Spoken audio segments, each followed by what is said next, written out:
All right, Bradie, we've made it to Brandon, Manitoba. It has been roughly 9.5 hours of driving from Thunder Bay. But what a great drive out of Ontario. And then, boy, you really know when you hit Manitoba. Thanks for joining us. I'm Mike. This is Bradie. We are making our way across Canada from Toronto to Victoria, BC. And we're stopping at all kinds of places along the way doing shows just like this. Today, we're at Section 6. Section 6. I can say it. I'm a professional broadcaster. Section 6, and we're in their lovely tap room and brewery. Help me say it. Section 6. Thank you very much, Bradie. It's been a long day of driving. Actually, we should kind of recap some of that because let's do it. Last night we made our way to Thunder Bay from Sault Ste. Marie, which was, the most incredible drive in Ontario I have ever been on. If you have never done that trip, oh my gosh. Get in the car now and just go. Go. Yeah, the weather's great. Beautiful. Yeah. Go. Go this weekend if you're watching this. We saw waterfalls. We saw, wildlife. Now we've seen so many things it's hard to even to list them all. What are the 3 top things that you've seen on this drive since we left Toronto? The 3 top things that I have seen. From Toronto to Brandon, Manitoba. Okay. Well, the approach to Sault Ste. Marie was absolutely stunning. Some of the most amazing scenery. Like the vistas that you see from different points. The approach onto Lake Superior, which is incredible. That would definitely be one. Secondly, meeting a bunch of great friends like we did here in Brandon tonight in Sault Ste. Marie. That was great. But from Sault Ste. Marie to Thunder Bay was some of the most spectacular scenery. So we actually climbed rapids just outside of Algoma. An absolutely beautiful spot. If you get a chance between those 2 destinations, those 2 points, definitely make the stop. There's a beautiful path and parking. We made our way up to the top of the rapids, and we'll show you some of that footage now. So we spent about an hour there on a very long driving day. So it shows you how much we loved it. I couldn't even drag you out of there. No, it was incredible. I would have camped there if it was possible. And then on to Thunder Bay, which we arrived just as the lights sort of started to disappear from the sky. I watched the sunset on the water while we were driving in. That you can't get a better picture than that. By the way, I had an amazing sub last night. That was incredible in Thunder Bay. It's called Subdivisions. Yeah, Subdivisions. You tried to get a bunch of merch from them. Yeah, they wouldn't give it to me. So I shoplifted. Sorry about that, guys. Just kidding. By the way, I should also say thank you very much to the fine folks at Less Lethal because they were part of our experience today. LessLethal.ca, the ultimate alternative to deadly force in a time where things are kind of weird. And also, they're a heck of a lot of fun if you want to do target practice like we did today. And in fact, we also had a little bit of fun with that. We'll share that with you on the socials. Having said that, what was it between Toronto and Thunder Bay? Before we get to Brandon and our journey today. It's Lake Superior. Lake Superior, and that entire chunk of land around Lake Superior, it takes you hours to get around Lake Superior. It's the best. The clearest blue water. I definitely know why they call it Lake Superior. Yesterday we saw rapids. Yeah. We saw beach. Mm-hmm. We saw deep woods. Mm-hmm. We saw bald rock cliff. Yeah, we seen them drilling into rocks yesterday and cutting the sides of mountains out. You know what we saw yesterday that was wild to me? What's that? Washed out parts of the TransCanada Highway. We talked about potholes in Sault Ste. Marie. Then we got on the road and entire chunks of the TransCanada were gone. And you had to make your way up against the side of the rock face to get around it. And watching the transport trucks do it after us is just terrifying. Incredible how they do it. Yeah. Pro drivers on 17. But the work going on, you could see things changing right before your very eyes with these construction crews. Yeah. And we've seen, I think we've probably seen, 8 or 9, maybe a dozen road constructions on the way. I would say even more, Mike. Probably 20. Really well managed. Yeah, very well managed. Kind of begs the question, though. Why is there only 2 lanes on the TransCanada Highway? I think there's a lot of traffic on them at times. Yeah. Of course, at times, very dead as well. Yeah, and that's probably why it stayed 2 lanes for so long. But everybody knows that Ontario is getting busier and busier. And even the outskirts of southern Ontario heading up north are starting to get very congested. We saw the mines as we passed through Algoma. Yeah, that was really interesting. Very beautiful gold mines, beautiful land. I know, like some people are like, "Oh, look at all the damage they're doing." No, it's got its own beauty, industrial beauty, right? Yeah, there was a lot of impressive mining operations. Of course, you could see the stacks in the sky. And as we entered into Thunder Bay, you could start to see the industry there. The various elements of industry, and of course the port area. There was a large shipping container ship out in the bay when we I would arrived. love to ask you a question because I would like the audience to hear it, but I just want to hear your answer because I haven't asked you yet. What did you think about our hotel last night? Oh, this is really cool. So we pulled into Thunder Bay, and I said to Bradie, I'll be honest with you, Bradie, I don't know about our hotel for tonight. I booked it last minute. Thunder Bay was full. Every hotel was taken. Yeah. And so this is what we got. And I do hope that it's okay. And Bradie was okay.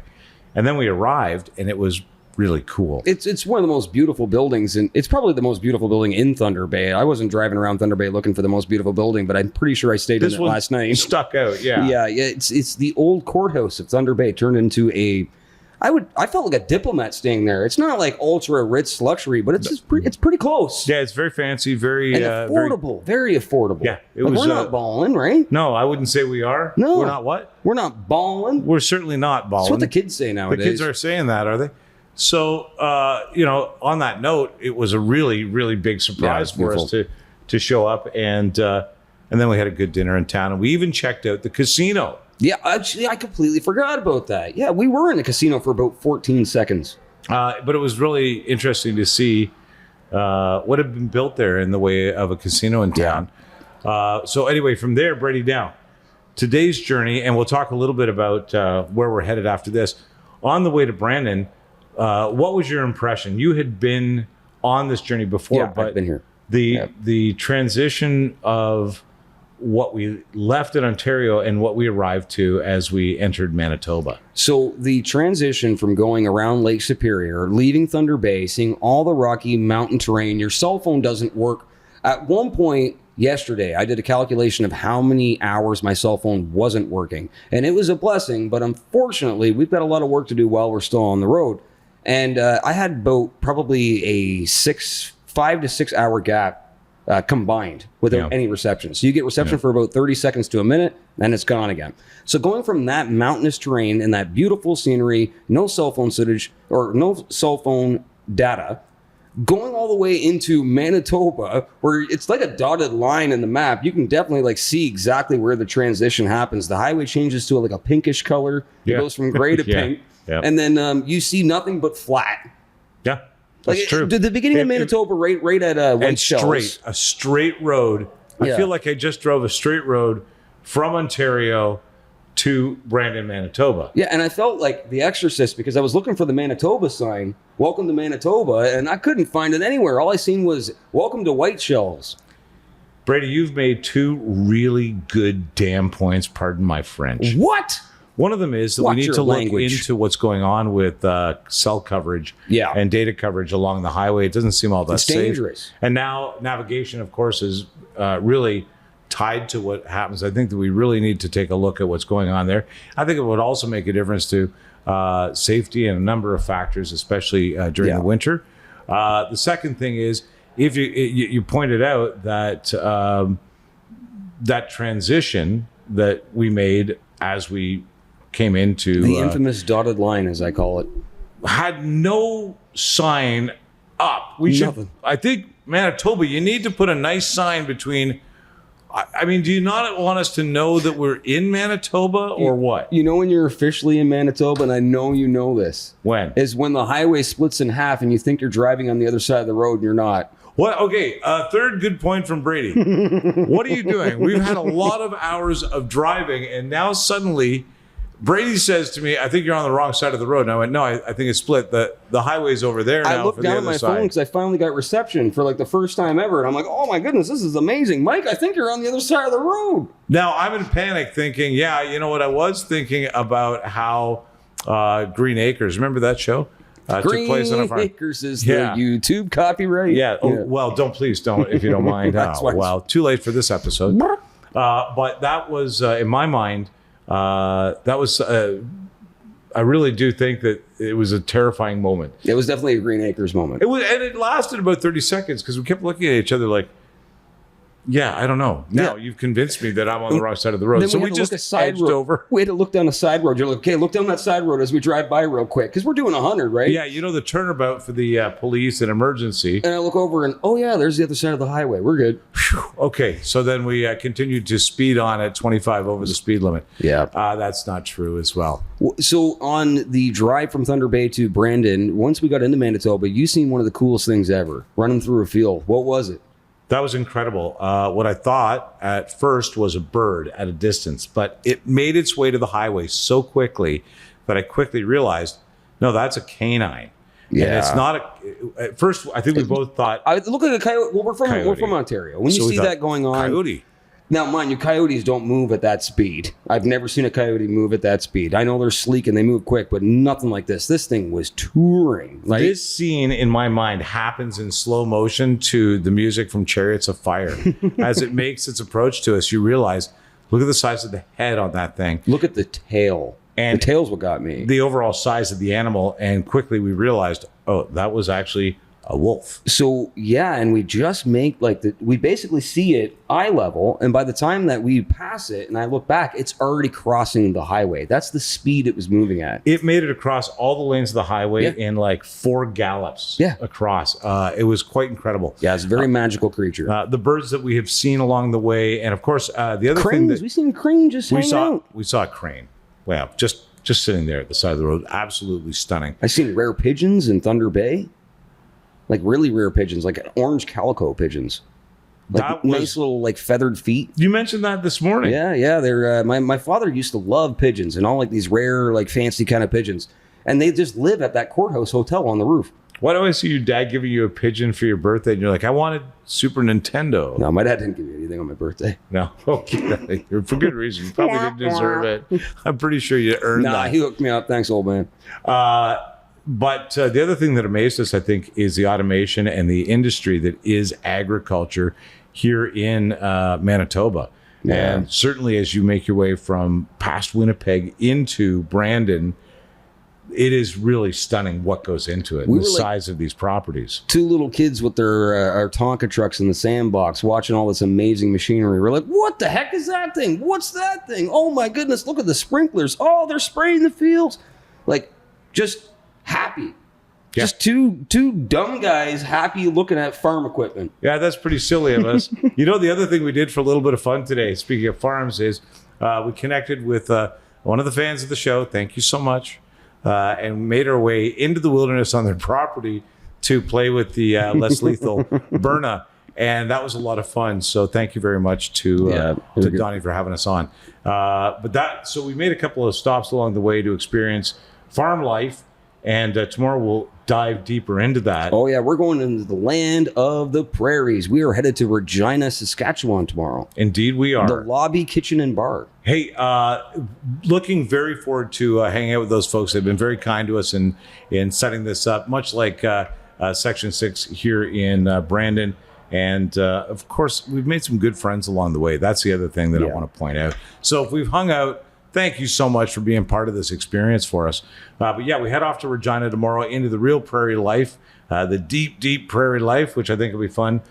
One of the things we had a staff meeting about today is we make our way then to Medicine Hat. I'm really excited about that because that is sort of a legendary. When you're in radio in Canada, they'll tell you, oh, you're going to start in Medicine Hat. I didn't. They didn't hire me. Having said that, I ended up in a different market closer to home. Yep. But Medicine Hat, many of my friends went there and they would tell you about what this incredible life was like in this sort of small town. Yeah, it's a rural community for sure. That's rural and but still has a sizable population that does things together and rallies together on things. So I look forward to that. But we did have a staff meeting today about our departure from Edmonton later in the week. Down through the mountains into Kamloops, where this week they have had another tragedy, a church burning. And, of course, that area has been focus of national news attention. It should be. Any religious building being burnt for whatever cause or reason as to why. It sounds like they don't even know right now what's going on. But anytime a religious building or a government building gets set on fire, this is a concern. This is a major national problem. And in fact, so if you think we're just out here having fun and games, well, we are, but there is some touch points in Edmonton, Kamloops, and in Vancouver where we'll make sort of a presence just on your behalf with the lens to see, what we can and learn more about those stories. I am looking forward to that part of the trip. And tomorrow, of course, not as long a drive. I'm super excited about that. Now, heading out of Kamloops, are you looking forward to the beautiful island that is Victoria, my friend? That's where we're finishing this journey. Super excited. Victoria's been on my list almost my whole life. It should be. And I haven't been there. I've been to Vancouver, never made it to Victoria. I don't know what I'm thinking. It's like the freshest smelling air you've ever smelled. Well, after traveling together, Bradie, I think we will both deserve a breath of fresh air. I smelled like a piece of pepperoni in the car all day. I don't know why teriyaki jerky has to be part of your diet. It's not even normal, to be honest with you. Well, although it is delicious, I understand. It keeps me fit. We also, I can't thank the people here in Brandon enough. You've been very, very warm and welcoming and very, very, very cordial as we've been recording this. Thank you so much, Brandon, Manitoba. We will be back soon. But guess what? You can hear the crowd downstairs now. It's getting rowdy. We handed out some beers. Yeah, I'm not just going to leave drink tickets and T-shirts when we leave and a bunch of merch. No, we're leaving something else called TPL Local. Mike, what is TPL Local? If you've been following TPL Media and our subscriber base keeps growing, we have launched a local version of it to markets just like Brandon, like Sault Ste. Marie, like Thunder Bay, that don't have as much local media anymore, featuring people just like you in your hometown. That could be you. Let us know. We are launching in Brandon today. We launched in Sault Ste. Marie a couple of days ago, and we will continue to grow across the country with local information. Yeah. It's got your weather on there. It's got local news, a constant stream of content from our national network of shows, and then podcasts and stories from your market. Check it out. tplmedia.ca/local, and then look for your town, and we'll be there for you. Well, Mike, thanks for having me as your guest again in Brandon, Manitoba. What do you want to leave the people with before we roll our way out here? Oh, you know what I wanted to do? You've got to hear how many different beers they've got here. I took a picture of the board. These are the most recent beers they have here at Section 6. A Mexican blend called Cerveza. One called Combine. Of course, very suitable. That's perfect. They've got an English ale. They've got one called The Artist. A Belgian honey ale. One called Brune.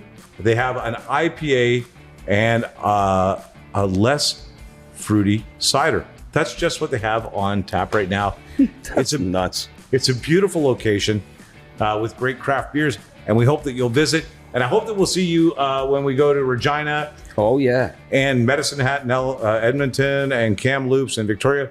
Reach out. If you don't know where to find us, we'll let you know directly. Bradie, thanks for doing this. Thank you, man. Let's keep this journey moving.